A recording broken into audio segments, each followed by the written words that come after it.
Handa na ba kayong pakinggan ang isang kwentong magpapatunay na ang tunay na himala ay hindi nabibili ng pera? Halina't buksan natin ang mga pinto ng isang mansyon kung saan ang pag-asa ay tila matagal nang natutulog at ang bawat sulok ay may itinatagong lihim.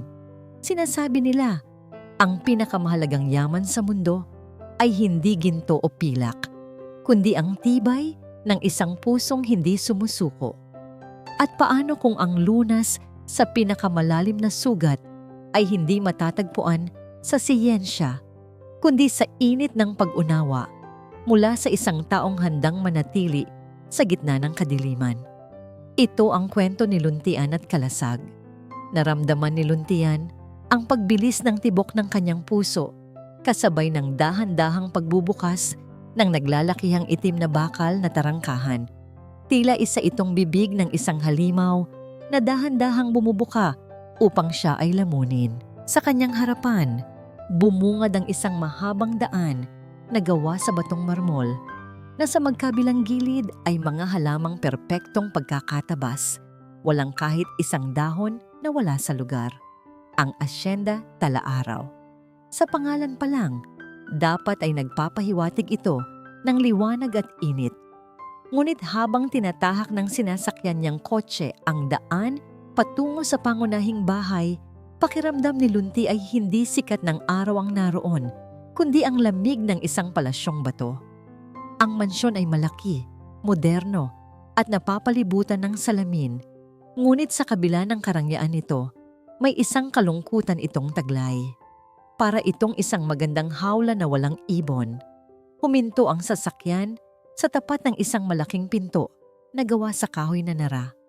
Sinalubong siya ng isang babaeng nasa katanghaliang gulang, nakasuot ng uniforme ng isang mayordoma. Ito si Silab, ang babaeng nakausap niya sa telepono. "Magandang umaga, Miss Sarmiento. Ako si Silab.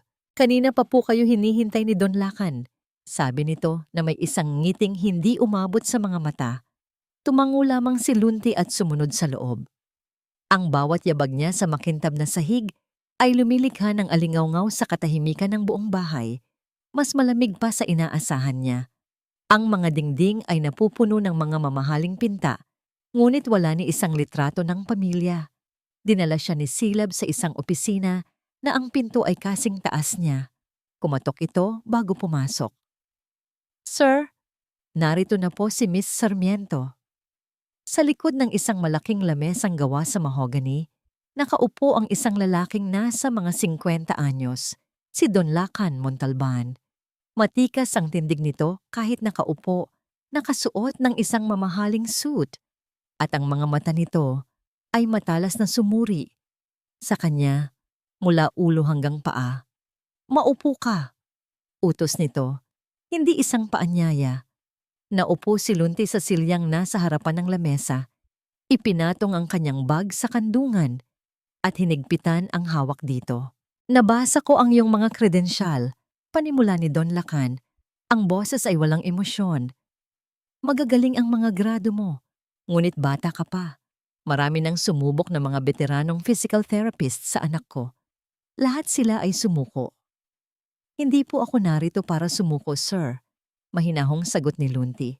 Isang sarkastikong ngiti ang gumuhit sa labi ng Don. Lahat sila ay ganyan din ang sinabi sa simula. "Let me be clear, Miss Sarmiento. Hindi ako nagbabayad para sa pakikiramay o mga matatamis na salita. Nagbabayad ako para sa resulta." Tumayo ito at tumingin sa bintana kung saan tanaw ang malawak na hardin.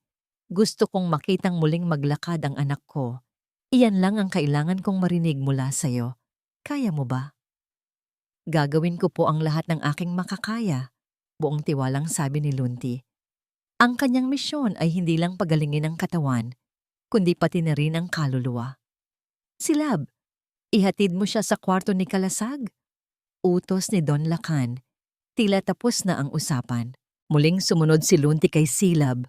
Habang naglalakad sila sa isang mahabang pasilyo, naramdaman ni Lunti ang bigat ng hangin. Bawat pinto na kanilang madaanan ay sarado. "Ito ang kwarto ni Sir Kalasag," sabi ni Silab. Huminto sa tapat ng isang pinto sa dulo ng pasilyo. Medyo mainitin ang ulo niya nitong mga nakaraang taon. Pagpasensyahan mo na lang. Kumatok si Silab, ngunit walang sumagot. Dahan-dahan niyang binuksan ang pinto.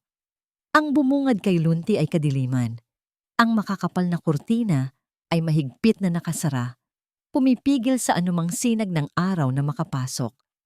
May isang malabong ilaw lamang mula sa isang lampshade sa isang sulok, at sa gitna ng kadiliman, nakaupo sa isang wheelchair, nakatalikod sa kanila ang isang lalaki. Sir Kasag, narito na po ang bago ninyong therapist, si Miss Luntian Sarmiento. Malambing na sabi ni Silab. Hindi gumalaw ang lalaki. Hindi rin ito nagsalita. Naglakas loob si Lunti na humakbang papasok. Magandang umaga, Kalasag. Ako si Lunti. Nandito ako para tulungan ka. Hindi niya natapos ang kanyang sasabihin. Sa isang mabilis na kilos, dumampot ng isang makapal na libro mula sa mesang katabi nito, ang lalaki at ibinato ito ng malakas sa pader. Ilang pulgada lang mula sa kinatatayuan ni Lunti. Sumabog ang mga pahina nito sa sahig. Napaatras si Lunti sa gulat, ngunit hindi takot ang nakita niya sa kanyang mga mata, kundi pag-unawa. Ang galit na yon, ang karahasang yon, ay sigaw ng isang kaluluwang matagal nang nasasaktan. Mukhang kailangan niya muna ng panahon para makapag-isa, sabi ni Silab na may halong pekeng pag-aalala, at hinila ng bahagya si Lunti palabas. Bukas mo na lang ulit subukan. Tumango na lang si Lunti, ngunit ang kanyang mga mata ay nanatili sa anyo ng lalaking nakatalikod pa rin sa mundo.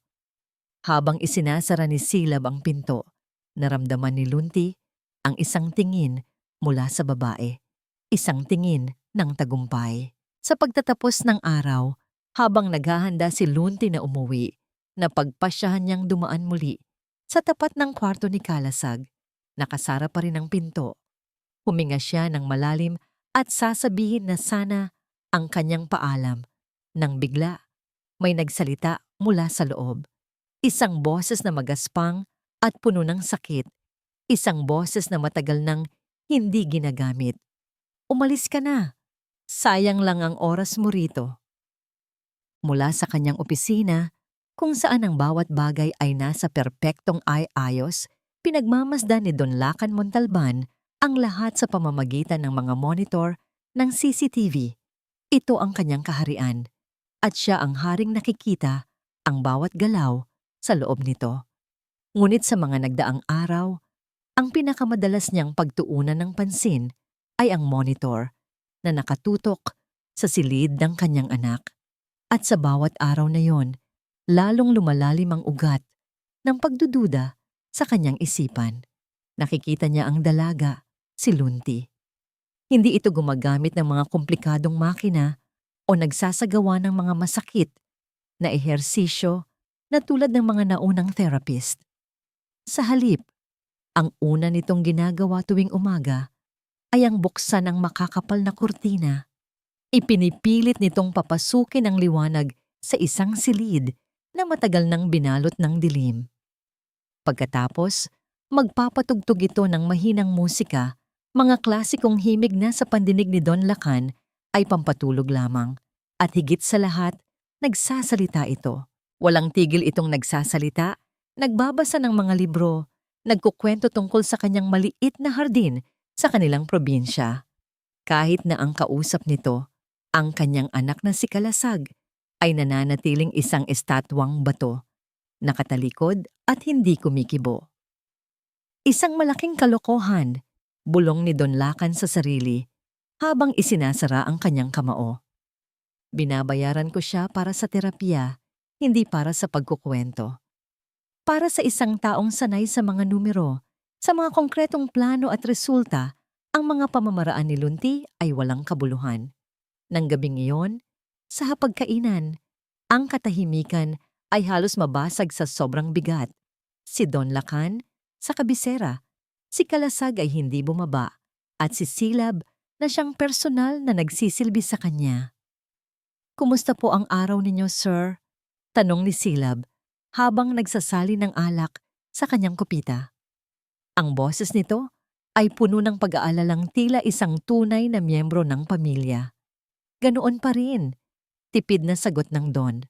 Napansin ko pong mas may liwanag na sa silid ni Sir Kasag. Patuloy ni Silab na parang nagbabahagi ng isang magandang balita. Mukhang magaan ang dalang enerhiya ni Miss Lunti. Hindi umimik si Don Lacan. Naalala ko lang po, dagdag ni Silab, ang tono ay maingat na. May isa rin pong batang therapist na dumating dito noon. Puno rin ng sigla, ngunit hindi rin nagtagal.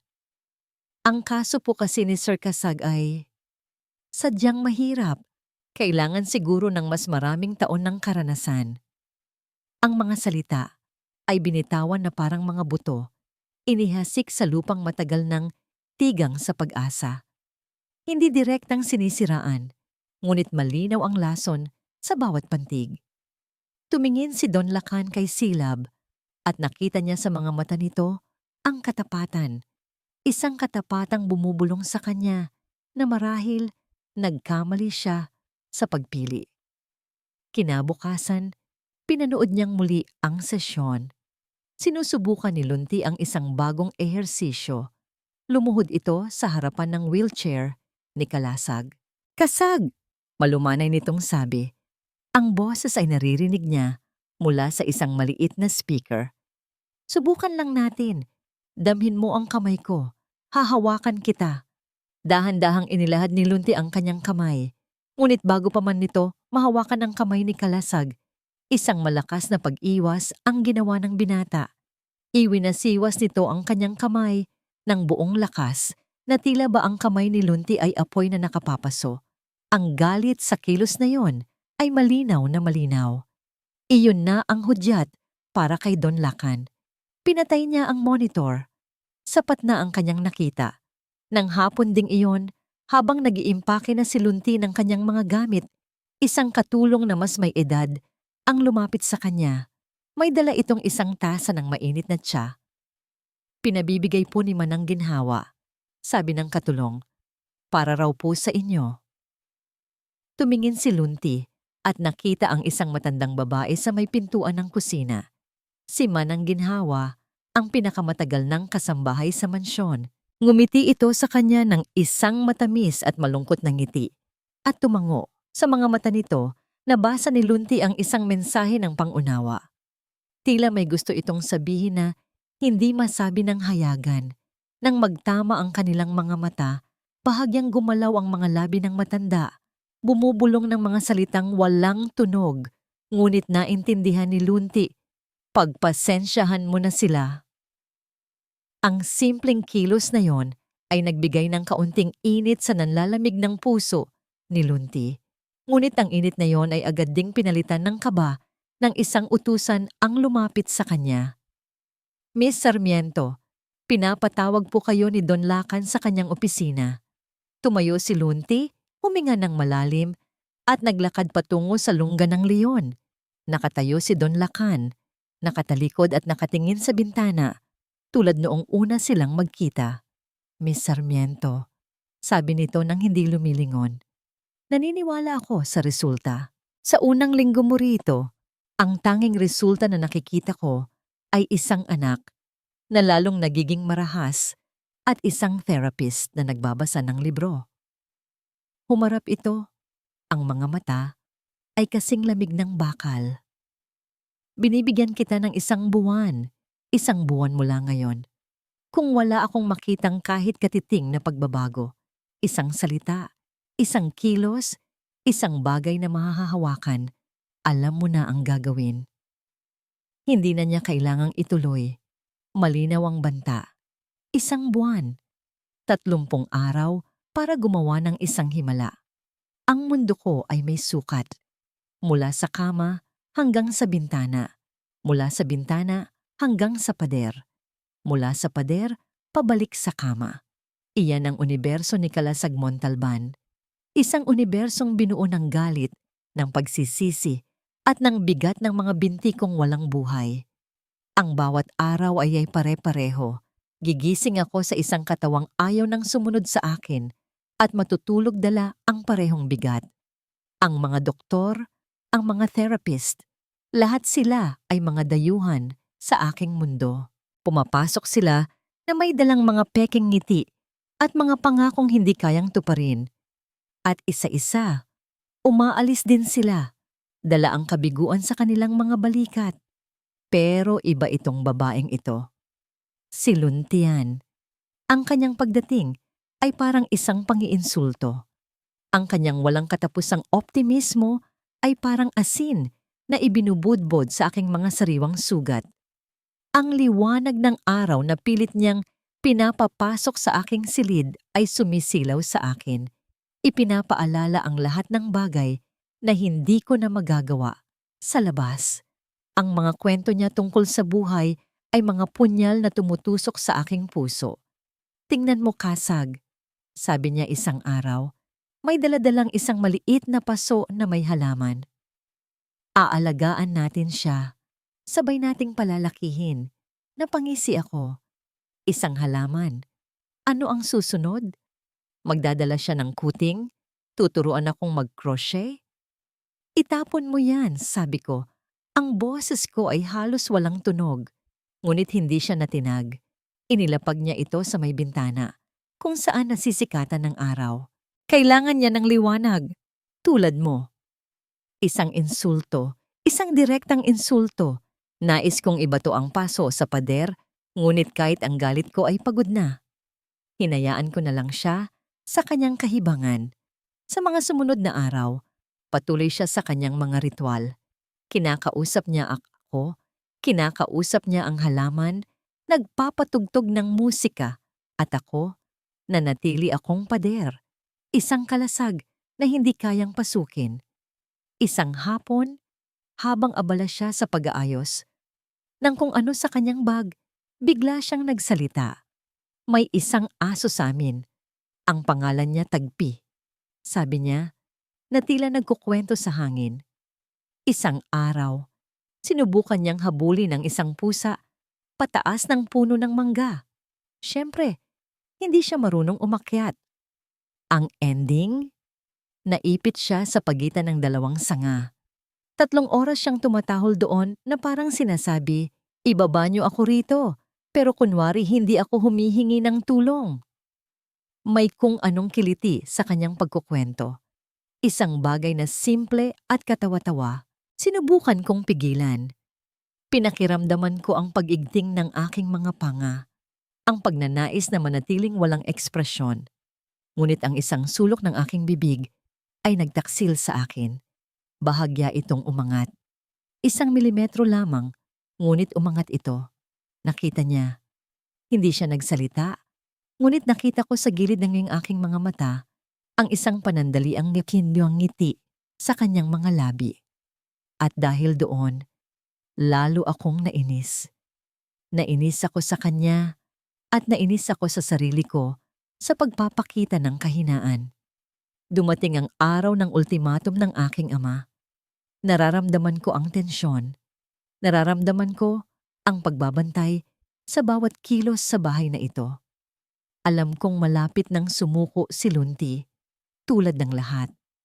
Marahil, iyon na ang pinakamabuti. Tayo na, Kasag, sabi niya. Ang boses ay mas seryoso kaysa dati. Susubukan nating tumayo ngayon. Itinulak niya ang aking wheelchair sa pagitan ng 2 bakal na parallel bars. Ito ang instrumento ng aking pagpapahirap. Isang paalala ng aking kawalan ng silbi. Hawakan mo ang mga baras. Ilipat mo ang iyong bigat. Dahan-dahan lang.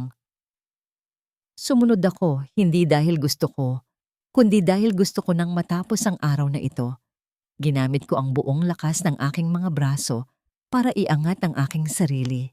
Nanginginig. Mabigat. Ang aking mga binti ay parang mga dayuhang bagay na nakakabit lang sa aking katawan.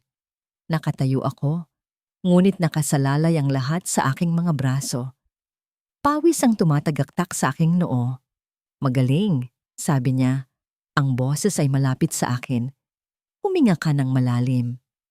Bigla, sa kanyang pag-atras para bigyan ako ng espasyo, natapakan niya ang isang gamit na naiwan sa sahig. Nakita ko ang pagkawala ng balanse sa kanyang mga mata. Nakita ko siyang matutumba at nangyari ang isang bagay na hindi ko inaasahan. Isang bagay na hindi kayang pigilan ng aking utak. Bumitaw ang kanan kong kamay sa baras. Sa isang iglap, sa isang kilos na dala ng instingto at hindi ng pag-iisip.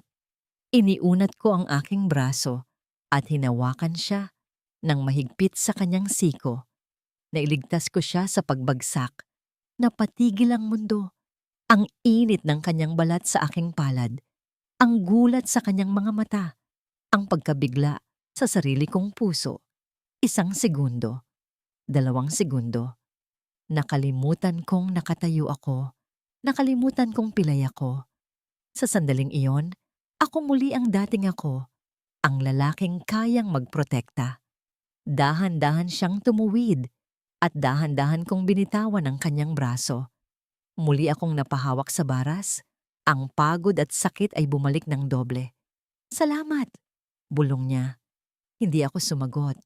Ngunit sa pag-angat ng aking tingin, hindi ang mukha niya ang nakita ko. Sa may bahagyang bukas na pinto, nakatayo si Silab. Hindi ko alam kung gaano na siya katagal doon. Hindi siya nakangiti.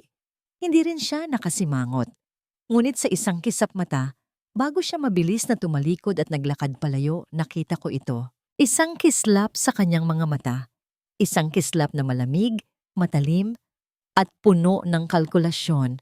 At alam ko, sa hindi maipaliwanag na dahilan, na ang maliit na sinag ng liwanag na kasisilang pa lang sa aking madilim na silid ay may nagbabalak ng patay. Para kay Lunti, ang sandaling nahawakan siya ni Kalasag ay hindi lang isang pisikal na reaksyon. Ito ay isang senyales, isang sinag ng liwanag na nagpatunay na sa ilalim ng makapal na kalasag ng galit at sakit, naroon pa rin ang isang pusong marunong magmalasakit. At ang sinag na yon ang naging gatong sa kanyang determinasyon. Sa mga sumunod na araw, tila may nabago sa hangin sa loob ng silid ni Kalasag. Hindi na siya tuluyang nakatalikod. Paminsan-minsan, sumusulyap na ito, lalo na kapag hindi siya nakatingin. Hindi na rin niya ibinabato ang mga bagay-bagay. At isang umaga, nagulat si Lunti nang datnan niya itong nasa balkonahe, nag-iisa, pinapaliguan ng sinag ng araw ang kanyang mukha. "Mas maganda ang simoy ng hangin dito sa labas," sabi ni Kalasag nang hindi tumitingin sa kanya, na tila ba matagal na nilang ginagawa iyon. Napangiti si Lunti. "Sabi ko naman sa'yo." Iyon ang simula. Ang simula ng mga pag-uusap. Mga pag-uusap na mabagal, paunti-unti, ngunit totoo. Nalaman ni Lunti ang hilig nito sa mga lumang pelikula. Nalaman nito ang pangarap nitong maging isang arkitekto bago mangyari ang aksidente. At si Lunti naman, ikinuwento niya ang bayan ng pag-asa, ang amoy ng bagong lutong pandesal tuwing umaga, at ang kasiyahan ng pagtatanim. Hindi niya namamalayan, ang pasyente at therapist ay dahan-dahang nagiging magkaibigan. Isang ugnayan na nabubuo sa gitna ng isang palasyong bato na hindi lingid sa mapanuring mga mata ni Silab. Para kay Silab, ang bawat ngiti ni Lunti, ang bawat mahinang tawa na naririnig niya mula sa silid ni Kalasag ay parang mga pako na ibinabaon sa kanyang lalamunan. Ang paggaling ni Kalasag ay isang banta. Ang paglapit ni Lunti sa pamilya ay isang panganib. Ang dalagang ito, na may daladalang aura ng kabutihan, ay may kakayahang magbunyag ng mga lihim na matagal na niyang ibinaon. Kailangan niyang kumilos, hindi sa paraang marahas, kundi sa paraang tuso. Isang lason na ipapainom ng dahan-dahan, nakabalot sa matatamis na salita. Isang hapon, habang si Lunti ay nasa silid pahingahan ng mga empleyado, pumasok si Silab sa opisina ni Don Lacan. Ang mukha nito ay puno ng pag-aalala. "Sir, pasensya na po sa abala," panimula niya. "Mayroon lang po akong hindi maintindihan." "Ano yon, Silab?" tanong ni Don Lacan, hindi inaalis ang tingin sa mga dokumentong binabasa. Yung alahas po ni Ma'am Elena," sabi ni Silab. Tinutukoy ang yumaong asawa ng Don. Yung paborito po niyang hair comb na may mga perlas. Hindi ko po mahanap sa kanyang kahon ng alahas. Ilang araw ko na pong hinahanap. Sa wakas, nag-angat ng tingin si Don Lacan. Ang anumang bagay na may kinalaman sa kanyang asawa ay sensitibong usapin. Sigurado ka bang nawawala? Opo, sir. Doon ko po laging nilalagay iyon pagkatapos linisin. Alam niyo po, iyon na lang ang isa sa mga natitirang alahas niya na hindi na itago sa vault. Tumingin si Silab sa paligid na tila ba ayaw niyang may makarinig. Wala naman po sanang ibang pumapasok dito maliban sa atin. At kay Miss Lunti. Hindi niya direktang inakusahan ng dalaga, ngunit ang pagbanggit sa pangalan nito sa ganoong paraan ay sapat na. Isang butil ng lason ang itinanim sa isipan ni Don Lacan. Samantala, wala pa ring kamalay-malay si Lunti. Para sa kanya, ang araw ay puno ng pag-asa. Sa kanilang sesyon, nagkaroon sila ni Kalasag ng pinakamahabang pag-uusap. Sa unang pagkakataon, nagtanong ito tungkol sa kanyang pamilya, sa kanyang buhay, sa labas ng asyenda. May kasintahan ka? Tanong nito. Diretso sa kanyang mga mata. Natigilan si Lunti. Ang tanong ay simple, ngunit may bigat. Wala, nauutal niyang sagot. Isang katahimikan ang namagitan sa kanila. Isang katahimikang hindi nakakailang, kundi puno ng mga salitang hindi masabi. Nang matapos ang kanyang trabaho, nagpaalam si Lunti kay Kalasag at nagtungo sa locker room ng mga empleyado para kunin ang kanyang bag. Sa kanyang pagmamadali, hindi niya napansin ang isang maliit na bagay na kumikinang sa sahig, malapit sa paanan ng kanyang locker. Ilang minuto pagkatapos niyang makaalis, pumasok si Silab sa opisina ni Don Lacan. Ang mukha ay nagpapahayag ng isang malungkot na tagumpay. "Sir," sabi niya, ang boses ay nanginginig. "Nakita ko na po." Inilahad niya ang kanyang palad. Naroon ang pearl hair comb. "Saan mo ito natagpuan?" Mariing tanong ni Don Lacan. Huminga ng malalim si Silab. "Ayoko po sanang isipin, sir, pero nakita ko po ito sa sahig ng locker room. Sa tapat po mismo, ng locker ni Miss Lunti." Hindi nagsalita si Don Lacan. Kinuha niya ang suklay at tinitigan ito. Ang alaala ng kanyang asawa. Ang alaala ng isang masayang pamilya. At ngayon, ang bagay na ito ay naging simbolo ng isang posibleng kataksilan mula sa taong nagsisimula ng pagtiwalaan ng kanyang anak. Mula sa bintana ng kanyang opisina, tanaw niya si Lunti sa hardin sa ibaba. Naglalakad patungo sa gate. Nakita niya itong lumingon pabalik sa mansyon, partikular sa bintana ng silid ni Kalasag.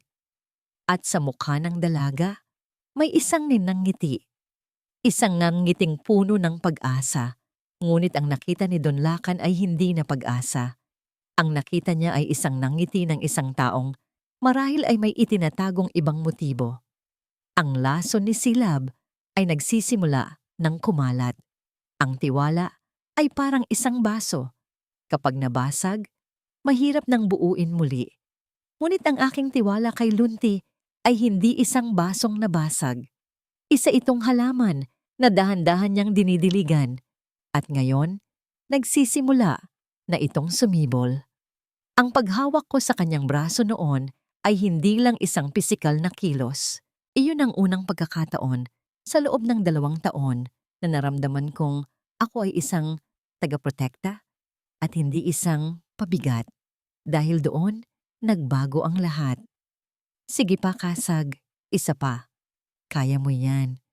Ang boses ni Lunti ay ang tanging naririnig ko. Mas malakas kaysa sa sigaw ng aking mga brasong nanginginig sa pagod at sakit. Nakakapit ako sa parallel bars, pinipilit na suportahan ang bigat ng aking katawan. Bawat pag-angat ay isang laban sa pagitan ng aking determinasyon at ng grabidad. "Hinga," paalala niya. "Huwag mong pigilan." Sumunod ako. Ang pawis ay tumutulo mula sa aking noo, patungo sa aking mga mata, ngunit hindi ako bumitaw. Sa bawat segundo na nananatili akong nakatayo, nararamdaman ko ang pagbabalik ng isang bagay na matagal ko nang kinalimutan. Ang pakiramdam ng pagkontrol sa sarili kong katawan. Nang sa wakas, ay bumagsak ako pabalik sa wheelchair. Pagod na pagod ngunit may kakaibang tagumpay sa aking dibdib. Naupo siya sa isang silya sa aking harapan. "Magaling ka," sabi niya. Ang ngiti ay totoo at hindi pilit. Napatingin ako sa aking mga binti, mga traidor. Ngunit ngayon, sa unang pagkakataon, hindi galit ang naramdaman ko, kundi isang katanungan. Posible pa kaya? Alam mo, panimula ko. Ang boses ko ay bahagyang garalgal. Hindi ko na masyadong matandaan ang gabi ng aksidente. Nakita ko ang pagbabago sa kanyang mukha. Mula sa pagiging therapist, naging isang kaibigan siyang handang makinig. Hindi siya nagsalita, hinayaan niya lang akong magpatuloy. Ang sabi nila, malakas ang ulan noon. Sabi ko, inaalala ang mga salaysay ng mga pulis at ng aking ama. Mabilis daw ang takbo ko. May kasalubong na sasakyan, sumilaw ang ilaw at nagbanggaan kami. Iyon lang, blanko na ang lahat pagkatapos. Isang kwentong simple at katanggap-tanggap. Isang kwentong matagal ko nang pinaniwalaan. Tumango si Lunto, puno ng pag-unawa. Ang trauma minsan, tinatago ng isip natin ang mga pinakamasasakit na alaala para protektahan tayo. "Siguro nga," sabi ko. "May gusto ka bang subukan?" Tanong niya. Ang boses ay maingat. Hindi ito pisikal. Isa itong uri ng therapy na gumagamit ng tunog para tulungan kang mag-relax. Baka sakaling makatulong na bawasan ang bigat na nararamdaman mo tuwing naaalala mo yon. Nag-alinlangan ako. Ngunit nang makita ko ang sinseridad sa kanyang mga mata, tumango ako. Para sa kanya, susubukan ko. Pinaupo niya ako ng komportable. Naglagay siya ng isang maliit na speaker sa mesa at pinindot ito. Ang unang tunog na lumabas ay ang dahan-dahang pagpatak ng ulan. Isang mahinang ambon na unti-unting lumalakas. Nagiging isang pamilyar na himig ng kalikasan. "Ipipikit mo lang ang iyong mga mata," bulong niya. "Huminga ka ng malalim. Hayaan mong dalhin ka ng tunog." Sumunod ako. Sa una, nakaka-relax ang tunog. Ang bawat patak ay tila naghuhugas ng tensyon sa aking mga balikat. Ngunit habang tumatagal, ang tunog ng ulan ay nagsimulang magbago sa aking isipan. Hindi na ito simpleng ulan. Ito na ang ulan noong gabing iyon. At biglang nagkaroon ng mga imahe. Mga imaheng malabo, pira-piraso, ngunit matalim. Hindi ito ang kwentong alam ko. Isang madilim na kalsada. Ang malakas na buhos ng ulan sa aking windshield. Ang mabilis na pag-ikot ng wiper sa aking salamin sa gilid. May ilaw. Isang malaking sasakyan. Hindi ito kasalubong. Nasa likod ko ito. Mabilis. Napakabilis. Ang pagpapatak ng ulan mula sa speaker ay naging dagundong sa aking tainga. Hindi ilaw ng kasalubong na sasakyan. Hindi. Gilid. Isang itim na truck. Nasa gilid ko. Walang ilaw. Naramdaman ko ang pagbilis ng tibok ng aking puso. Nagsimulang manlamig ang aking mga kamay. Tinutulak ako. Dahan-dahan. Papunta sa bangin. Ang hiyaw ng gulong ko sa basang kalsada. Hindi yun tunog ng banggaan. Yun ay tunog ng paglaban. Ang mga imahe ay naging mas malinaw. Ang gilid ng isang itim na truck. Ang pag-scrape ng metal sa metal. Ang aking mga kamay na mahigpit na nakakapit sa manibela. Sinusubukang bawiin ang kontrol sa sasakyan. Hindi ito aksidente. Ito ay isang pag-atake. Hindi. Napamulat ako. Sumisigaw. Napahawak ako sa aking ulo. Na tila ba sinusubukang pigilan ang mga alaala na sumabog palabas. Ang silid ay umikot. Ang tunog ng ulan ay naging isang nakabibinging ingay. Kasag? Anong nangyayari? Narinig ko ang nag-aalalang boses ni Lunti, ngunit ito'y tila nagmumula sa malayo. Patayin mo yan! Sigaw ako. Itinuturo ang speaker. Agad niya itong pinatay. Katahimikan. Tanging ang malakas na paghinga ko ang maririnig. Nanginginig ako.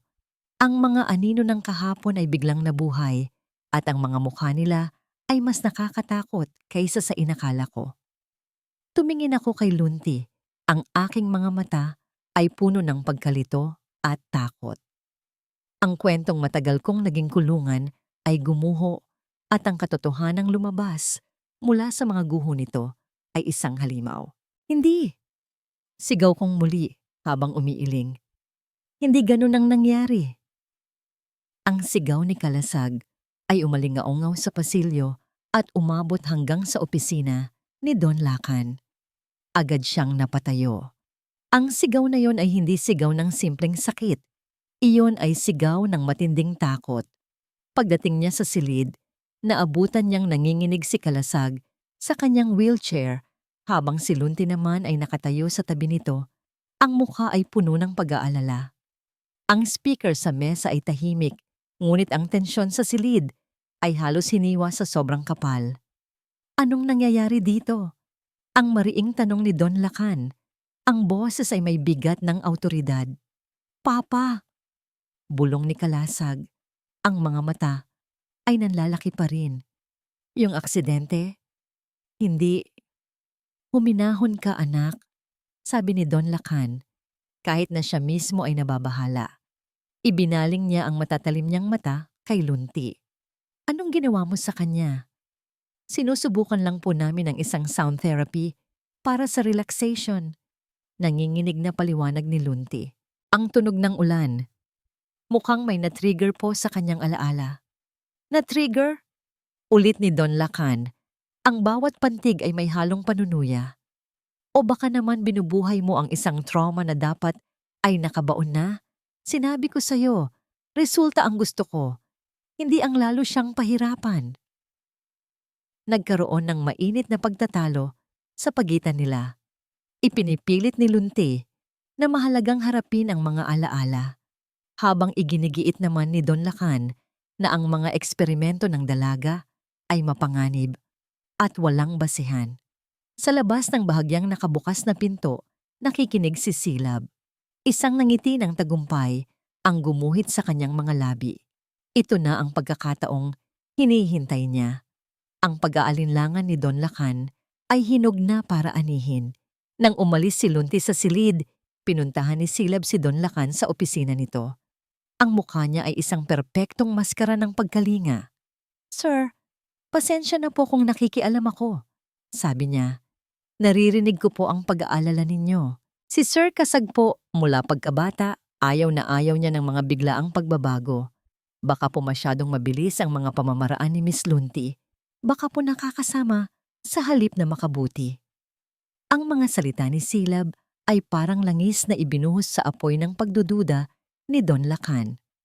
Ang nakita niyang takot sa mga mata ng kanyang anak kanina ang nagtulak sa kanya sa isang desisyon. Tama ka, Silab, sabi niya. Mula ngayon, ipagbabawal ko na ang mga therapy na ganyan. Pisikal na ehersisyo lang. Walang usapan tungkol sa nakaraan. Maliwanag? Masusunod po, sir, sabi ni Silab, yumukod ng bahagya habang itinatago ang kagalakan. Ngunit alam niyang hindi ito sapat. Kailangan niya ng isang pinal na dagok, isang bagay na tuluyang magpapatalsik kay Lunti, hindi lang mula sa asyenda, kundi mula sa buhay ng mga Montalban. Kinagabihan, nang ang buong bahay ay tahimik na, pumasok si Silab sa opisina ni Don Lacan gamit ang sarili niyang susi. Naupo siya sa silya ng Don, ang silyang matagal na niyang pinapangarap. Binuksan niya ang laptop nito. Sa loob ng maraming taon ng paninilbihan, kabisado na niya hindi lang ang mga sikreto ng pamilya, kundi pati na rin ang mga password ng Don. Sa ilang mabilis na pag-click, binuksan niya ang corporate bank account ng Montalban Holdings, isang halaga na may maraming zero ang lumitaw sa screen. Ngumisi siya. Kumuha siya ng isang burner phone at isang bagong SIM card. Gumawa siya ng isang bagong bank account online gamit ang isang pekeng pangalan. Isang pangalang may apelyidong madaling iugnay sa probinsya kung saan nakatira si Lunti. Isang malaking halaga ang kanyang inilipat mula sa account ng kumpanya patungo sa peking account. Isang halaga na sapat na para magmukhang pagnanakaw. Isang digital na bakas ng krimen na itinanim niya ng buong husay. Pagkatapos, binura niya ang lahat ng ebidensya mula sa laptop, isinara ito, at lumabas ng opisina na parang walang nangyari. Kinabukasan, habang si Lunti ay pilit na nagsasagawa ng isang purong pisikal na sesyon, kasama si Kalasag na ngayon ay muling naging malamig at malayo. Isang tawag ang natanggap ni Don Lacan. Ano? Sigaw niya sa telepono. Sapat na para marinig sa buong opisina. Isang unauthorized transaction. Paano nangyari yan? Ang tawag ay mula sa kanyang chief accountant. May nawawalang malaking halaga. Ang paunang investigasyon ay nagtuturo sa isang kahina-hinalang account na nilikha kamakailan lamang. Pagkatapos ng tawag, ipinatawag ni Don Lacan ang kanyang personal na private investigator. Kailangan niyang malaman kung sino ang nasa likod nito. Kailangan niyang malaman kung sino ang nagtaksil sa kanya. Habang nagkakagulo sa opisina, lumapit si Silab kay Kalasag na nag-iisa sa kanyang silid. Sir Kasag, sabi niya ng may malambing na boses. Huwag po kayong mag-alala. Ang papa niyo lang po ang bahala. Ang mahalaga ay ang paggaling ninyo. Siguro po mas makakabuti kung susundin na lang natin ang mga simpleng ehersisyo para po iwas gulo. Ang mga salita ay puno ng pagkalinga, ngunit ang tunay na mensahe ay malinaw. Si Lunti ang gulo. Siya ang problema. Sa pagtatapos ng araw, isang email ang natanggap ni Don Lacan mula sa kanyang investigador. Isang paunang ulat. Ang pekeng pangalan na ginamit sa bank account at ang lokasyon kung saan ito ginawa ay may koneksyon sa iisang lugar. Ang bayan ng Pag-asa, ang probinsya ni Luntian Sarmiento. Napahawak ng mahigpit si Don Lacan sa kanyang lamesa. Ang kanyang mga ugat sa leeg ay lumitaw. Ang dalagang may mukha ng isang anghel, ang dalagang nagdala ng kaunting pag-asa, ay siya rin palang ahas na may dalang lason. Sino ka ba talaga, Luntian Sarmiento? Bulong niya sa hangin, ang boses ay puno ng galit at pagkadismaya. Ang patibong ni Silab ay perpektong gumana. Naramdaman ito ni Lunti kaagad. Ang pagbabago ay hindi biglaan, ngunit ito ay tiyak. Tulad ng dahan-dahang paglamig ng hangin bago ang isang bagyo ang Hacienda Tala-Araw, na minsan nang nagsimulang magkaroon ng kaunting init, ay muling naging isang palasyong yelo. Ang unang yelo ay nagmula kay Don Lacan. Hindi na siya nito kinakausap. Tanging matatalim na tingin na lang ang ibinibigay nito sa kanya kapag nagkakasalubong sila sa pasilyo. Ang dating propesyonal na distansya ay napalitan na ng isang pader ng yelo na halos hindi matagusan. Ang bawat kilos ni Lunti ay tila sinusuri. Bawat salita ay tila tinitimbang. Hindi bilang isang therapist, kundi bilang isang suspek. Ang pangalawang yelo ay nagmula kay Kalasag. Pagkatapos ng insidente sa sound therapy, bumalik ito sa dati. O mas malala pa, nagtayo itong muli ng pader sa pagitan nila. Mas mataas at mas makapal kaysa dati. Hindi na ito nagsasalita tungkol sa nakaraan o sa hinaharap. Ang kanilang mga sesyon ay naging isang serye ng mga mekanikal na kilos, pag-angat, pagbaba, pag-unat, na walang buhay at walang koneksyon. Kapag sinusubukan niyang magsimula ng isang personal na usapan, isang tingin lang ang isinasagot nito. Isang tingin na nagsasabing, trabaho lang. Nawala ang kanilang mga ngiti. Nawala ang kanilang mga biruan. Ang tanging natira ay ang malamig na utos ng isang ama at ang tahimik na pagsunod ng isang anak.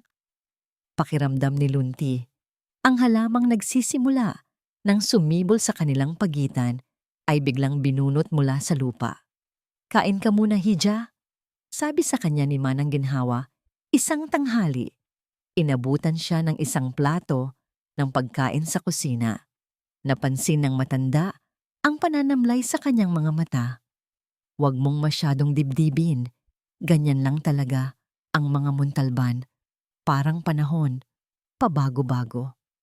Salamat po, Manang, sabi ni Lunti.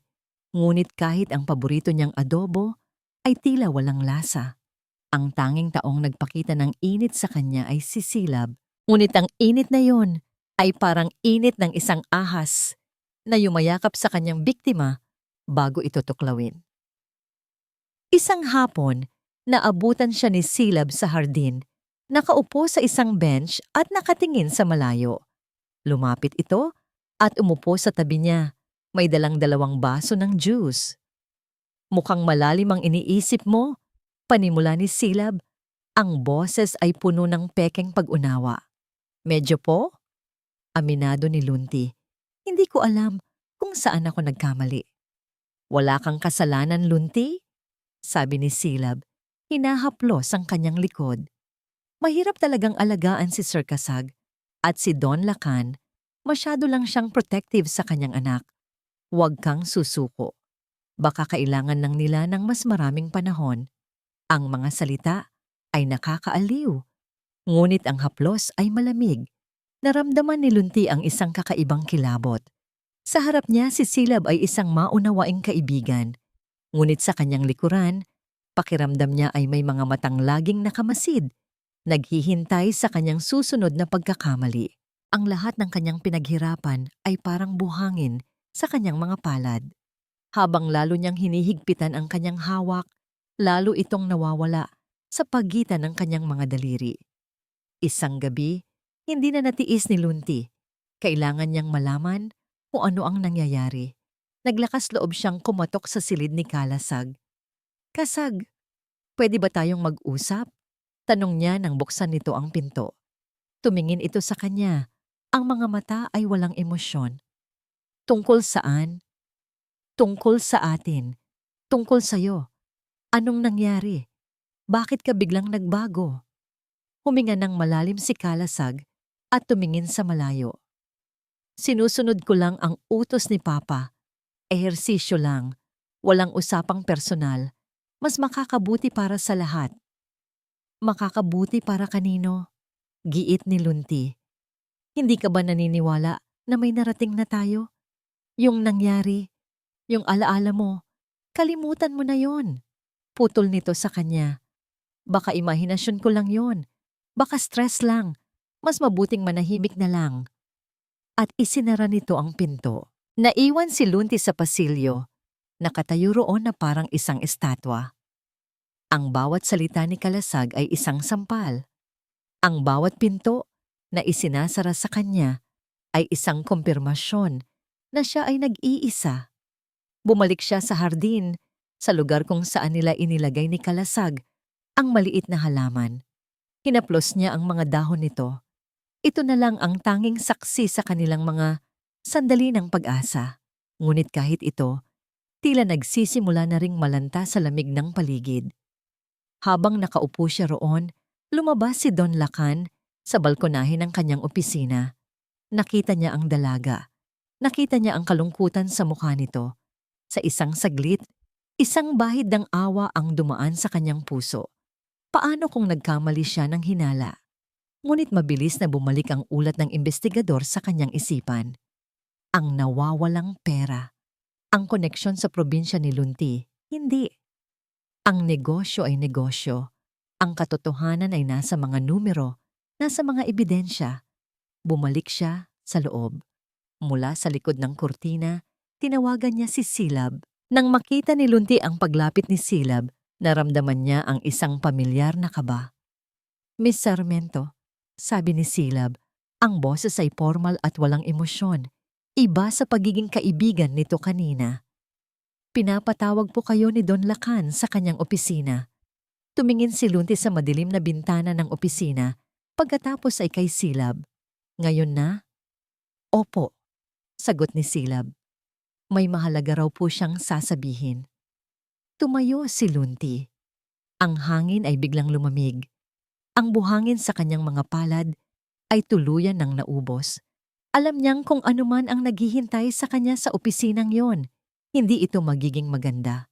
Ang katahimikan sa aking silid ay mas mabigat kaysa dati.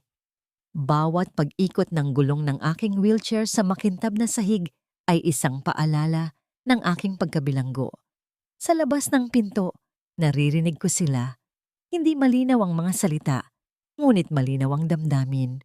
Ang boses ng aking ama ay parang kulog, mababa, at puno ng galit na pinipigilan. Ang kay Lunti naman ay parang isang pilit na bulong. Isang tinig na sinusubukang ipagtanggol ang sarili, ngunit unti-unting nilalamon ng sigwa. Nagtatalo sila. At alam kong ako ang dahilan. Ako ang sentro ng bagyong ito. Ako ang dahilan ng pag-aalinlangan ng aking ama. At ako rin ang dahilan ng sakit na nakikita ko ngayon sa mga mata ni Lunti. Gusto kong sumigaw. Gusto kong sabihin sa aking ama na nagkakamali siya, na si Lunti ang nag-iisang tao na nakakita sa akin bilang isang tao at hindi bilang isang problemang kailangang ayusin. Ngunit ano ang magagawa ng isang pilay na tulad ko? Nakakulong ako sa silyang ito, isang manonood sa sarili kong trahedya. Isang hari na walang kaharian. Habang nakikinig ako sa kanilang pagtatalo, isang anino ang dumaan sa aking pinto. Si Silab. Pumasok siya ng walang katok. Ang kanyang mukha ay isang perpektong larawan ng pag-aalala. Sir Kasag, bulong niya. Isinasara ng bahagya ang pinto para hindi marinig ang gulo sa labas. Naririnig niyo po ba sila? Kawawa naman si Miss Lunti. Ginagawa niya ang lahat, pero hindi siya maintindihan ng papa niyo. Hindi ako umimik. Pinakiramdaman ko lang ang lason sa kanyang mga salita. Lumapit siya sa akin. Ang kanyang boses ay mas lalo pang humina. Tila isang sikretong para sa aming dalawa lamang. Gusto mo bang patunayan sa kanila na kaya mo? Tumingin ako sa kanya, nagtatanong. Gusto mo bang ipakita sa papa mo na tama si Lunti? Patuloy niya, na epektibo ang tulong niya, na may pag-asa ka? Ang bawat salita ay isang tukso, isang pag-udyok sa desperasyon na kumukulo sa loob ko. Oo, iyon ang gusto ko. Higit pa, sa kahit na ano, gusto kong patunayan sa kanilang lahat. Tumingin siya sa parallel bars na nasa gitna ng silid. Ang instrumento ng aking paghihirap. Ang simbolo ng aking pag-asa. Kahit isang beses lang, Sir Kasag, bulong niya. Kahit isang pagtayo lang, isang beses lang na makita ka ng papa mo na sinusubukan mo para sa sarili mo. Baka iyon na ang kailangan niya para maniwala. Umalis siya ng kasing tahimik ng kanyang pagdating, iniiwan ang kanyang mga salita na nakabitin sa hangin. Isang ideya ang nabuo sa aking isipan, isang ideya na desperado at mapanganib. Kung makakatayo ako, kahit sandali lang, mag-isa. Kung makikita yon ng aking ama, baka sakaling matapos na ang lahat ng ito. Baka sakaling bumalik ang tiwala niya kay Lunti. Sa isang iglap ng galit at determinasyon, itinulak ko ang aking wheelchair palapit sa mga baras. Ang mga boses sa labas ay tumigil na. Marahil ay tapos na ang kanilang pag-uusap. Ito na ang pagkakataon ko. Ginamit ko ang buong lakas ng aking mga braso. Kumapit ako sa malamig na bakal. Ang aking mga kalamnan ay sumisigaw sa protesta. Ngunit hindi ko sila pinansin. Ang tanging nasa isip ko ay ang mukha ni Lunti. Ang kanyang ngiti. Ang kanyang pagtitiwala. Para sa'yo to, Lunti. Naramdaman ko ang pag-angat ng aking katawan mula sa upuan. Nanginginig ang aking mga braso. Mabigat. Napakabigat. Ngunit nagawa ko. Nakatayo ako, nakakapit sa mga baras, ang aking mga binti ay nakabitin na parang mga basahan. Papa! Sigaw ko. Umaasang maririnig niya ako. Tingnan mo. Sinubukan kong humakbang. Isang maliit na paggalaw. Ilipat ang bigat. Ngunit sa aking pagsubok, ang aking kanang kamay, nabasa sa pawis, ay biglang dumula sa bakal. Nawalan ako ng balanse. Ang sumunod na nangyari ay mabilis.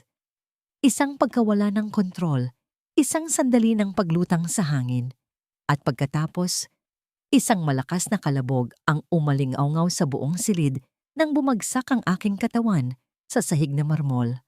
Ang sakit ay matindi, ngunit mas matindi ang tunog ng biglaang pagbukas ng pinto. Sila iyon, si Papa at si Lunti. Tumakbo sila papasok. Ang una kong nakita ay ang takot sa mga mata ni Lunti. Pagkatapos, nakita ko ang mukha ng aking ama. Ang kanyang takot ay mabilis na napalitan ng isang bagay na mas maitim, mas nakakatakot, galit. Isang dalisay, nag-aapoy na galit. Nakita niya ako, ang kanyang durog na anak, na nakahandusay sa sahig. Pagkatapos, ang kanyang tingin ay lumipat kay Lunti na nakatayong tulala. Ang mga kamay ay nasa kanyang bibig. Para sa aking ama, sa sandaling iyon, iisa lang ang may kasalanan. "Anong ginawa mo?" Sigaw niya. Ang bawat salita ay isang latigo. Wala po. Hindi ko." Nauutal na sabi ni Lunti.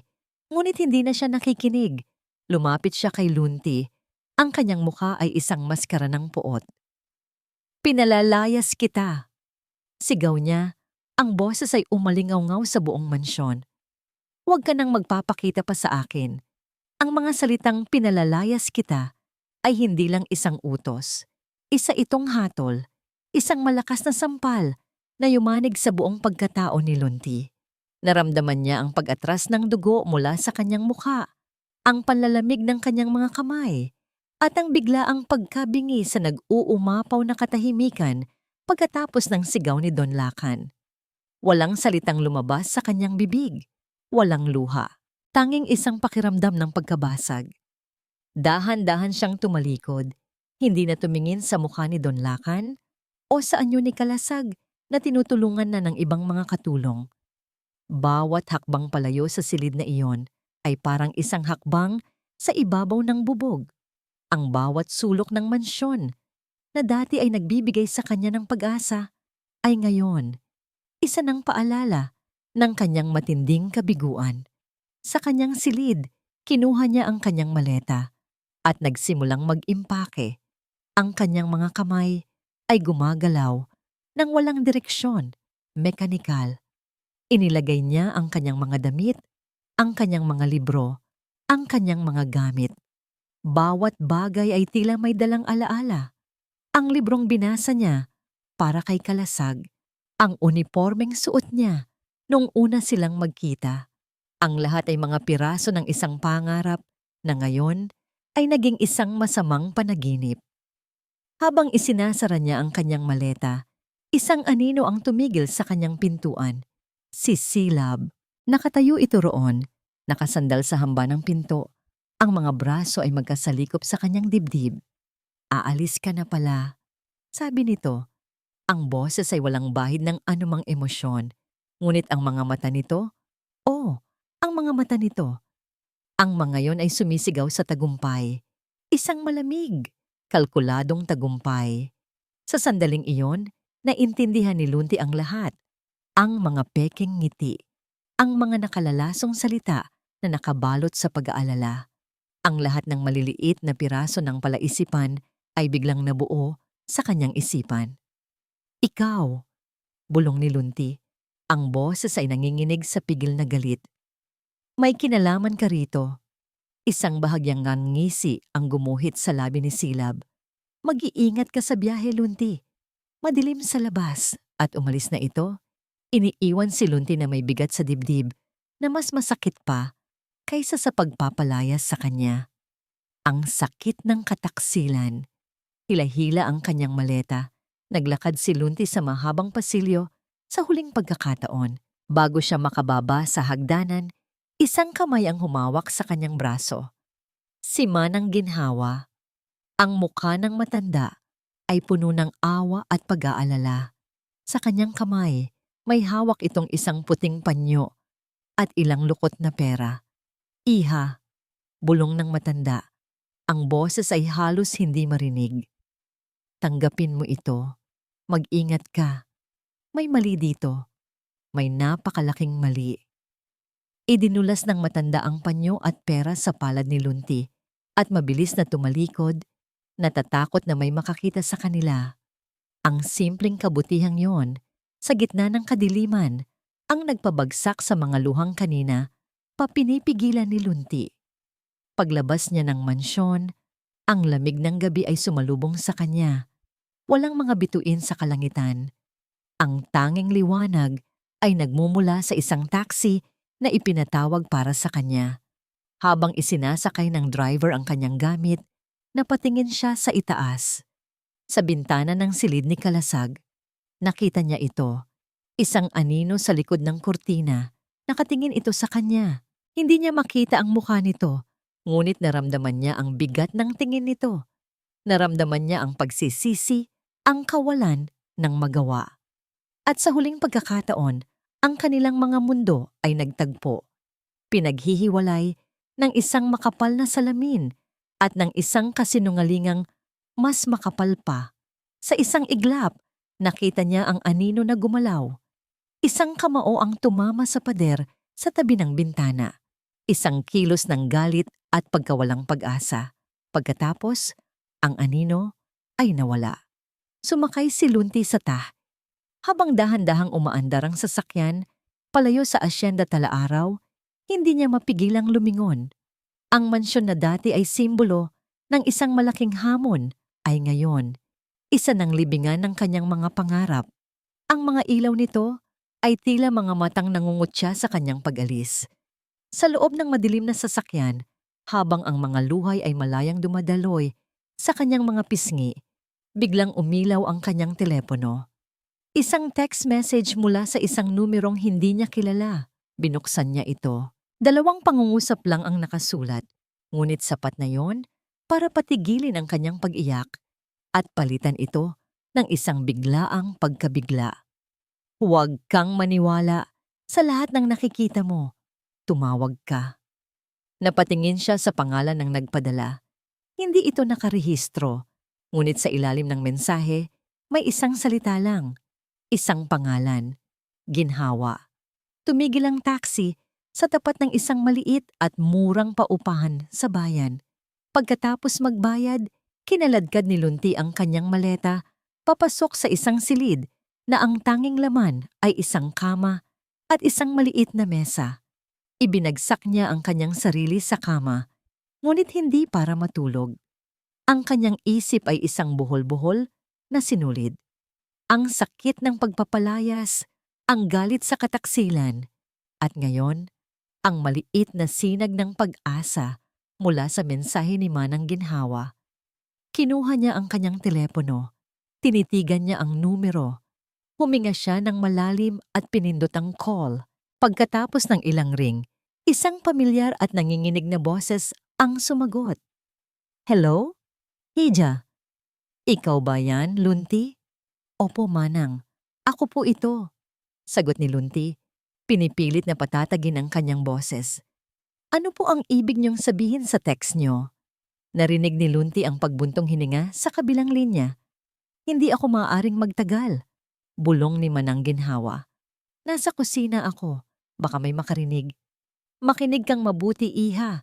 Matagal na akong naghihinala kay Silab. Nakinig ng mabuti si Lunti. Ang kanyang puso ay kumakabog. Ang pamumuhay niya, hindi tugma sa sahod ng isang mayordoma, patuloy ng matanda. Mga mamahaling alahas, mga bag na libo-libo ang halaga. Sinasabi niyang galing sa mga kamag-anak sa abroad, pero hindi ako naniniwala. Masyado siyang tuso. Pero Manang, paano po yan nauugnay sa akin? Noong araw na nawala raw ang suklay ni Ma'am Elena, sabi ni Ginhawa, nakita ko si Silab na naglalagay ng kung ano sa bulsa ng kanyang uniforme paglabas niya mula sa opisina ni Don Lacan. At pagkatapos, siya rin ang nakakita nito malapit sa gamit mo, masyadong planado. Biglang naalala ni Lunti ang lahat. ang pekeng ngiti, ang mga pasimpleng tanong ni Silab tungkol sa kanyang pamilya at probinsya. Kinukuha nito ang impormasyon na gagamitin laban sa kanya. At yung pagbagsak ni Sir Kasag, dagdag pa ni Ginhawa, ang boses ay lalong humihina. Ako ang nagpupunas ng sahig sa buong bahay. Sigurado akong tuyo ang sahig sa silid niya bago ako umalis doon. Ngunit pagkatapos ng insidente, nakita ko si Silab na may dalang basahan. Kunwari ay lilinisin ang natapong tubig. Pero walang natapong tubig lunti. Siya ang nagbasa ng sahig na yon. Ang lahat ng sinabi ni Manang Ginhawa ay parang mga piraso ng puzzle na unti-unting nabubuo. Ang suklay, ang pagbagsak ni Kalasag. Lahat ay parte ng isang masamang plano. Manang, may isa pa po, sabi ni Lunti. Naaalala ang galit sa mukha ni Don Lacan na tila mas malalim pa kaysa sa simpleng pag-aalala. Pakiramdam ko po, may iba pang dahilan kung bakit niya ako pinalayas. Isang bagay na mas malaki. Ang pera, biglang sabi ni Ginhawa. Narinig ko si Don Lacan na sumisigaw sa telepono tungkol sa nawawalang pera mula sa kumpanya. Kinabukasan yon, pagkatapos niyang magalit sa'yo dahil sa nangyari kay Sir Kasag. Baka ikaw ang pinagbibintangan niya. Parang isang kidlat na tumama kay Lunti ang lahat. Iyon na yon. Isang patibong. Isang perpektong krimen kung saan siya ang ginawang salarin. Salamat po, Manang. Maraming salamat po. Sabi ni Lunti, ang kanyang boses ay hindi na nanginginig. Napalitan ito ng isang bagong determinasyon. Huwag po kayong mag-alala. Hindi po ako titigil. Pagkatapos ng tawag, hindi na siya humiga. Binuksan niya ang kanyang laptop. Kailangan niya ng tulong. Mayroon siyang isang kaibigan mula sa kolehiyo na nagtatrabaho ngayon sa isang bangko. Isang kaibigang mahusay sa pag-trace ng mga financial records. Ipinadala niya ang lahat ng detalye na alam niya sa kanyang kaibigan, kahit na ito'y kaunti lamang. Humingi siya ng pabor, isang malaking pabor. Habang naghihintay, ginawa ni Manang Ginhawa ang sarili niyang imbestigasyon sa loob ng asyenda. Alam niyang delikado, ngunit ang kanyang konsensya at ang kanyang pagmamahal sa yumaong si Ma'am Elena na nagtiwala sa kanya ay mas malakas kaysa sa kanyang takot. Nang araw na naka-day off si Silab, palihim na pumasok si Ginhawa sa silid nito. Isang silid na mas malaki at mas magara kaysa sa isang ordinaryong kasambahay. Naghalungkat siya. Sa ilalim ng kama, sa isang kahon ng sapatos, nakita niya ang mga resibo. Resibo mula sa mga mamahaling tindahan. At sa pinakailalim, isang resibo mula sa isang kilalang sanglaan sa Maynila. Ang petsa. Isang araw, pagkatapos mawala ang suklay. Nakasangla. Isang vintage pearl hair comb. Kinuhanan ito ni Ginhawa ng litrato gamit ang kanyang lumang telepono at agad na ipinadala kay Lunti. Kinabukasan isang email ang natanggap ni Lunti mula sa kanyang kaibigan sa bangko. Lunti, hindi ko pwedeng ilabas ang opisyal na dokumento, pero heto ang nalaman ko. Ang perang nawawala sa Montalban Holdings ay inilipat sa isang bagong account. Ang account ay ginawa online gamit ang isang pekeng ID. Pero na-trace ko ang IP address kung saan ginawa ang account na yon. At ang transaksyon ng paglipat ng pera, pareho silang ginawa mula sa iisang lokasyon. Kinakabahang binasa ni Lunti ang kasunod na linya. Parehong galing sa loob ng asyenda tala-araw. Napatayo si Lunti. Ang ebidensya ay malinaw. Ang suklay, ang basang sahig, ang transaksyon. Ang lahat ay bumagsak sa iisang tao. Si Silab. Hindi na siya ang biktima. Ngayon, siya na ang mangangalap ng hustisya. Tinitigan niya ang kanyang telepono. Ang mga daliri ay nanginginig sa galit at determinasyon. Dinayalin niya ang numero ng taxi. Pakisundo po ako, sabi niya sa dispatcher. Pakidala po ako sa asyenda tala-araw. Kailangan kong bumalik. Bulong niya sa sarili. At sa pagkakataong ito, ako naman ang magbubunyag ng katotohanan. Ang pagbabalik ni Lunti sa Asyenda Talaaraw ay ibang-iba sa kanyang unang pagdating. Wala na ang kaba ng isang baguhan, napalitan ito ng bigat at talim ng isang mandirigmang papasok sa isang laban. Hindi na siya naghintay sa gate. Naglakad siya papasok na tila ba pag-aari niya ang lugar. Ang bawat hakbang ay may layunin. Naabutan niya sila sa sala. Si Don Lacan, nakaupo sa kanyang paboritong silyon. Ang mukha ay mas gumuhit ng lalim dahil sa mga problema. Si Kalasag, nasa kanyang wheelchair sa tabi ng bintana, nakatingin sa labas, ngunit wala namang nakikita. At si Silab, nag-aabot ng isang tasa ng kape kay Don Lacan, ang perpektong imahe ng isang tapat na lingkod. Ang pagpasok ni Lunti ay pumutol sa makapal na katahimikan. Lahat sila ay napalingon sa kanya. Anong ginagawa mo rito? Ang unang tanong ni Don Lacan. Ang boses ay puno ng pagbabanta. Sinabi ko nang ayaw na kitang makita pa. Nandito po ako para linawin ang lahat, matatag na sagot ni Lunti.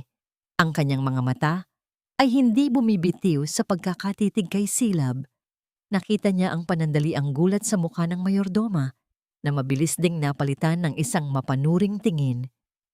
Wala ka nang dapat ipaliwanag, sabi ni Don Lacan. Mayroon po, giit ni Lunti. Lumapit siya sa gitna ng sala, kinuha ang kanyang telepono.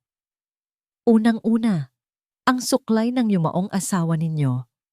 Ipinakita niya ang larawan ng resibo ng sanglaan sa screen ng kanyang telepono. Hindi po ito nawala.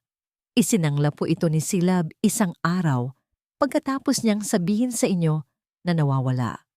At siya rin ang nakakita nito malapit sa gamit ko para palabasin na ako ang kumuha.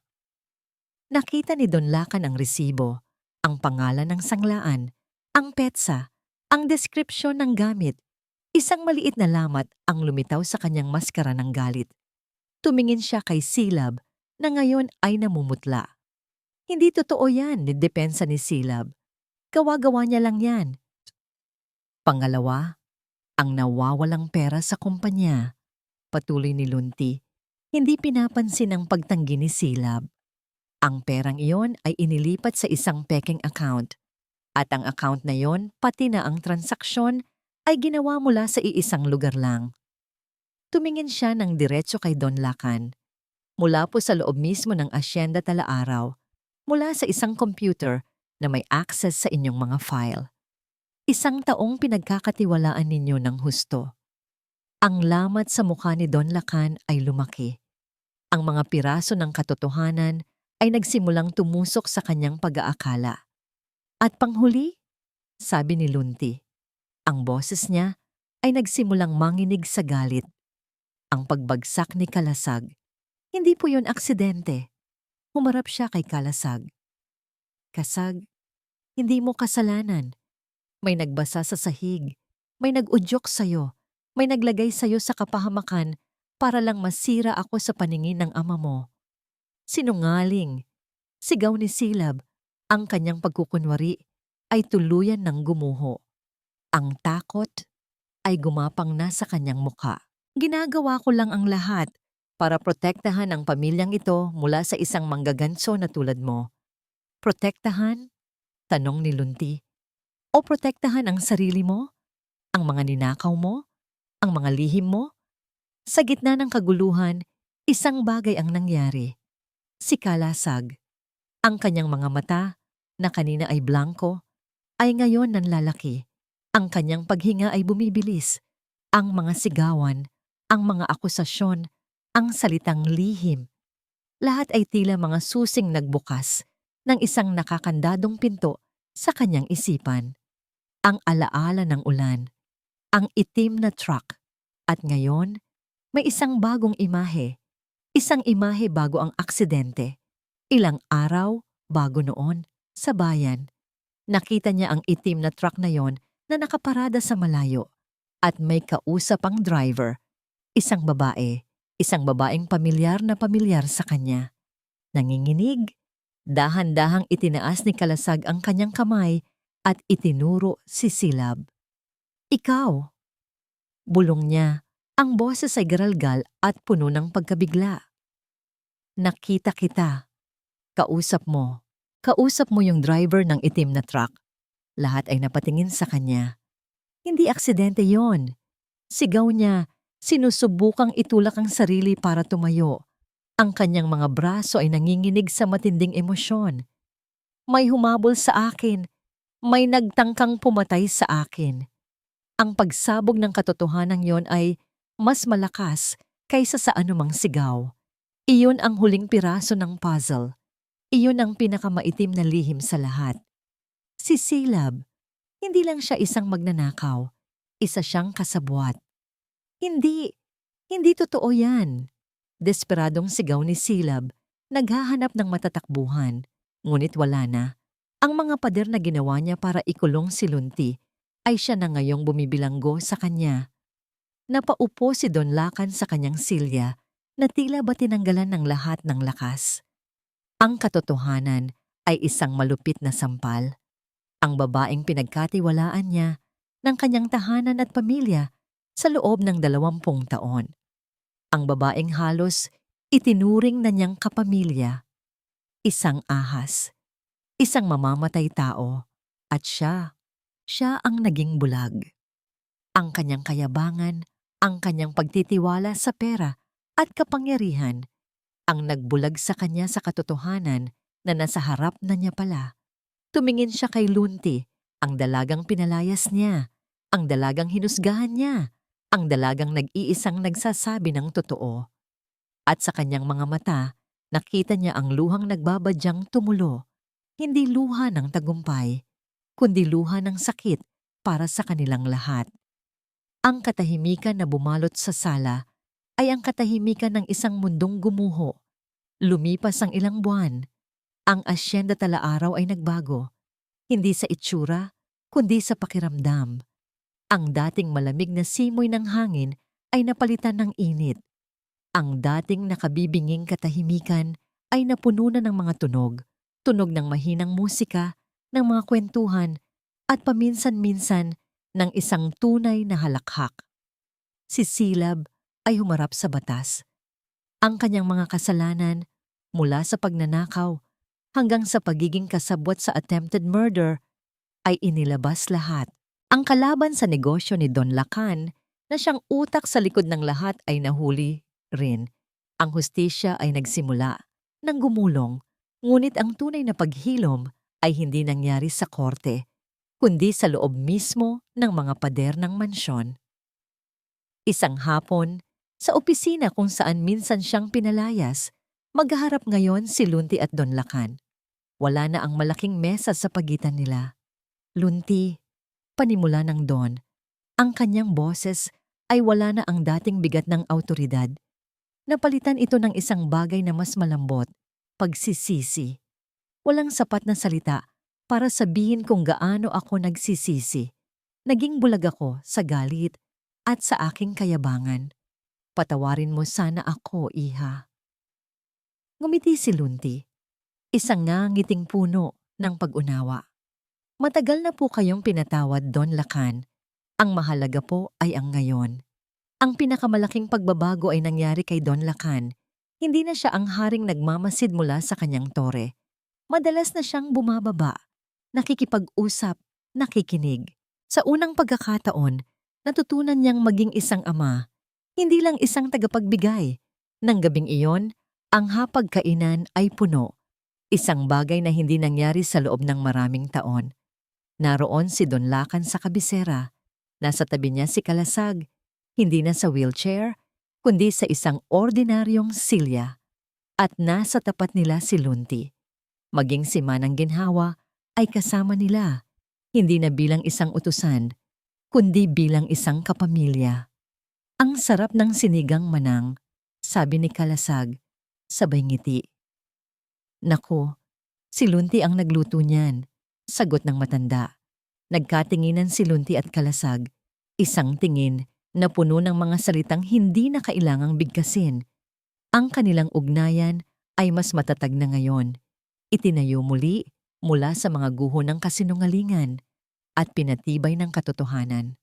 Ang paggaling ni Kalasag ay hindi isang himala na nangyari sa isang gabi. Isa itong mahabang proseso. Ngunit ngayon, ang kanyang bawat hakbang ay hindi nadala ng desperasyon, kundi ng pag-asa. Hindi na lang ang kanyang mga binti ang gumagaling, kundi pati na rin ang kanyang puso.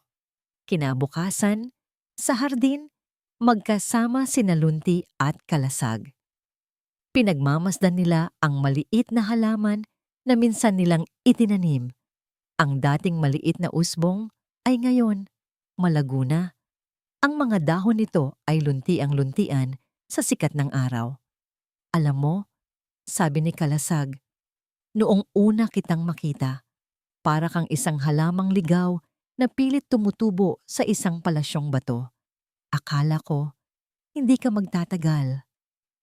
Ang mga halamang ligaw, sagot ni Lunti, ay mas matibay kaysa sa inaakala mo. Hahanap at hahanap sila lang siwang kung saan sisikat ang araw. Tumayo si Kalasag, dahan-dahan. Mayroon pa ring kaunting panginginig sa kanyang mga binti, ngunit matatag na siya. Inilahad niya ang kanyang kamay kay Lunti. Tara? Ayanin niya. Inabot ni Lunti ang kanyang kamay. Magkahawak kamay, nagsimula silang maglakad sa hardin. Bawat hakbang ay mabagal, pinag-isipan, ngunit sabay nilang ginagawa. Sinimulan natin to ng magkasama, sabi ni Kalasag. Ang kanyang mga mata ay nakatitig kay Lunti, puno ng pasasalamat at ng isang damdaming mas malalim pa. Tatapusin natin to ng magkasama. Ngumiti si Lunti. Hindi pa ito ang katapusan, Kasag, sagot niya. Simula pa lang ito. Sa kanilang paglalakad, tanaw sila ni Don Lacan mula sa bintana ng kanyang opisina. Isang ngiti ang gumuhit sa kanyang mga labi. Ang Asyenda Tala-Araw, ang hasyenda ng Sao at Nang. Sa wakas, ang pangalan nito ay nagkaroon na ng katuparan. Ang mga bituin ay muling nagliwanag sa gabi ng kanilang kalungkutan at ang araw ay sumikat na, dala ang isang bagong simula. At diyan po nagtatapos ang kwento ng pag-asa, katatagan, at pag-ibig sa Asyenda Tala-Araw. Ang kwentong ito ay nagpapaalala sa atin na ang pinakamalaking yaman ay hindi nasusukat sa pera o kapangyarihan, kundi sa lakas ng loob na magtiwala, sa kakayahang magpatawad, at sa pag-ibig na nagsisilbing liwanag sa pinakamadilim na panahon. Ang tunay na paghilom ay nagsisimula hindi sa paggaling ng katawan, kundi sa pag-aalaga sa kaluluwa. Maraming salamat po sa inyong walang sawang pagsubaybay. Sana po ay may napulot kayong aral at inspirasyon sa kwento ni Lunti at Kalasag. Ano po ang pinakagusto ninyong bahagi ng kwento? At anong uri naman ng kwento ang gusto ninyong mapakinggan sa susunod? I-comment nyo lang po sa ibaba. Hindi dito nagtatapos ang ating paglalakbay. Marami pa pong kwentong kasing ganda at mas puno ng aral dito sa aming channel. Kung nagustuhan nyo ang kwentong ito, i-like, i-share sa pamilya at mga kaibigan, at mag-subscribe na rin para lagi kayong updated sa mga susunod pa naming kwento. I-click nyo ang notification bell para kayo ang unang makarinig kapag may bago kaming upload. Pagpalain po kayo ng Panginoon, kayo at ang inyong buong pamilya. Hanggang sa muli,